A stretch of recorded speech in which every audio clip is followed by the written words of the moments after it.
Gespräche öffentlich, die wir mit Shirin Neshat machen und mit AES und F, die auch im Programm bis jetzt nicht aufgeführt sind. Also, ja. Wir haben zwei Künstler hier, AES und F. Und, haben wir ein Mikro? Nee. Und AES und F und Shirin Neshat, damit beiden, beziehungsweise von AES und F sind zwei Personen da, aus Moskau angereist und von Shirin Neshat kommt aus New York. Und beide werden Künstler-Talks machen am Freitagabend und am Sonntagabend, die eigentlich im Programm so noch nicht angekündigt sind. Das steht alles auf unserer Website oder Bettina oder Katrin Lutz können Sie auch dazu informieren. I try to switch to English. So, ladies first, Nina Hoss, you all know, theater and film actress, and since 1 year, I think, deeply into contemporary art. When was the show with Christian Jankowski? A bit more than a year, I think. Yeah, okay. Around a year. But yeah. we talk about that. She curated in Berlin a show with Christian Jankowski, video artist, and this was like a, how do you say, Initialzündung in English? Yeah, initiative. Like a rocket. That? Like yeah. A takeoff into yeah. video art. yeah. Yeah. Yeah. Then Nina, can you explain a little bit in what sense it was, you know, a takeoff into contemporary art? Well, because till then I really only ever saw video art in museums, as we all do. I never really looked behind it or tried to, you know, I just took it very naively, I would say, just see what it does to me when I watched boys or what, you know. And with diving into this whole work of Christian Jankowski all of a sudden, this video artist, I learned so much about all the influences he had. The development he had as an artist told me a lot about video art and about the influence on what we do in cinema. That so I really saw a strong connection, and that's what I'm hoping for this festival also, that I, at least if it's not a film, but you have moments that widen your imagination, your horizon, the way you watch movies, the possibilities, the, you know, broaden the borders of what cinema can be, and just being inspirational also. And that's what I really learned by working deep into the whole art of Christian Jankowski. That was fantastic. But with Christian, compared to the films, the actors we saw, he always has a lot of humor also. That's true. But some I of see them are that serious. Some, I see yeah. some humor. I'm looking forward. But Christian always makes fun also of his own way of working with art, and he makes fun of the art world, of the art market especially. Yeah. Which I enjoyed. Yeah. We all do. Ed Lachman, I don't have to introduce you, Ed.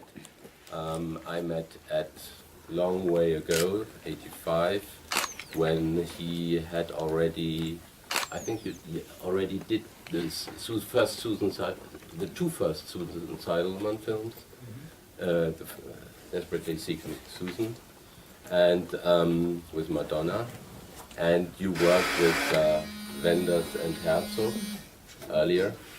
And since you have a long filmography, and your last films with Todd Haynes, Carol, I'm Not There, and the very last one will go to Cannes, I think, in 2 weeks. That's true?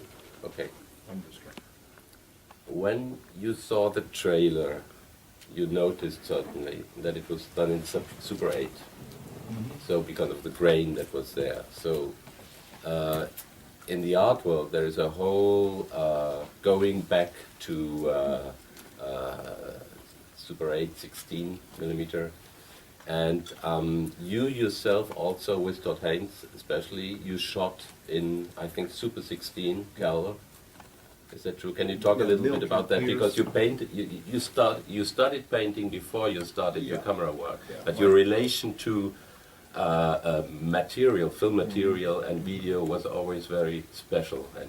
And Well, I grew up on film, and I actually grew up on European film, because in art school, the films that I was looking at were coming out of Europe and actually the German New Wave, and that's how I was connected or attracted to the early, films out of in the 70s and 80s coming out of Germany, and that's how I ended up working with Werner Herzog and then Schlondorf, and I did a small project with Rainer Werner Fassbinder. So what I wanted to say about your festival, I was invited once when the festival was in Köln, is why even though I'm a representative of Trumpland, Hollywood doesn't own our images.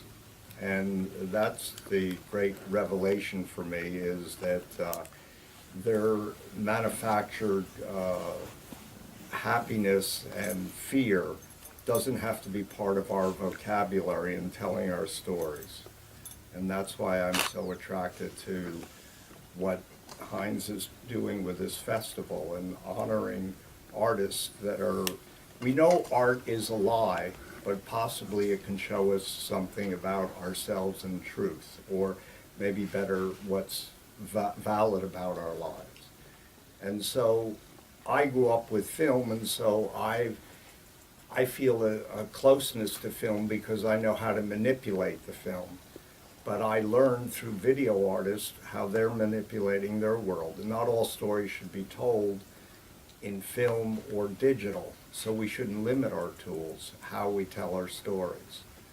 And that's, I guess, Todd and I both came out of art school, Todd Haynes, and so we want to hold on to film as a medium to tell those stories. And because we're referencing a lot of times stories in the past, film lends itself to capturing that texture, that world. And the last film I did that's going to Cannes takes place in the 20s and the 70s. So we actually shot in 35 millimeter black and white. I mean, traditionally today, people shoot digitally and then transfer it to black and white.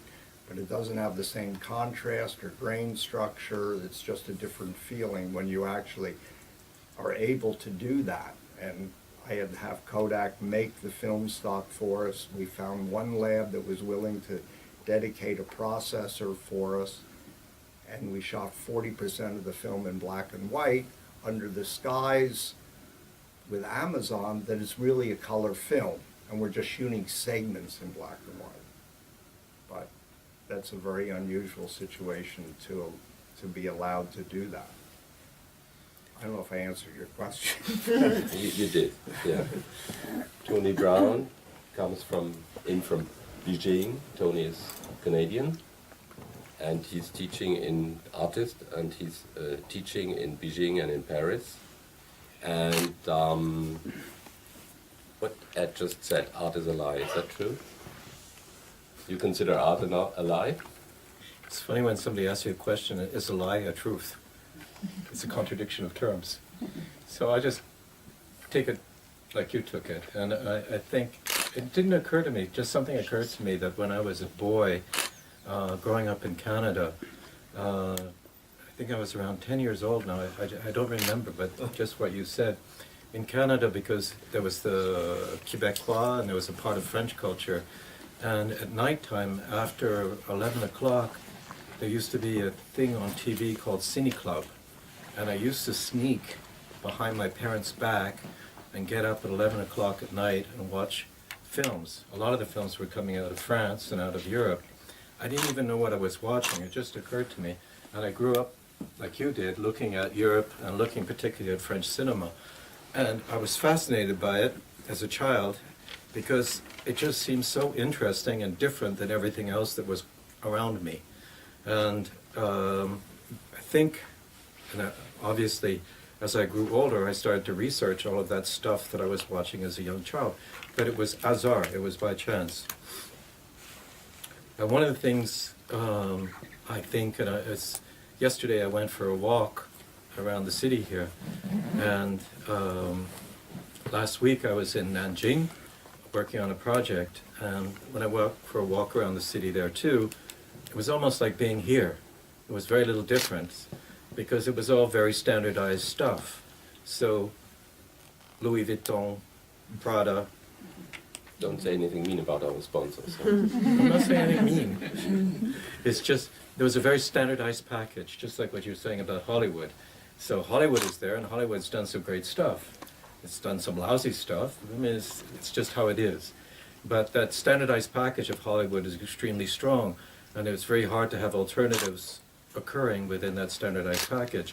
So yesterday I was walking through the mall, I was thinking, well, yeah, it's very standardized, and Louis Vuitton, those people, they do creative things, they do engage artists, and it's not about being bad or good necessarily, it's just how it functions as a standardized package that sometimes it does exclude.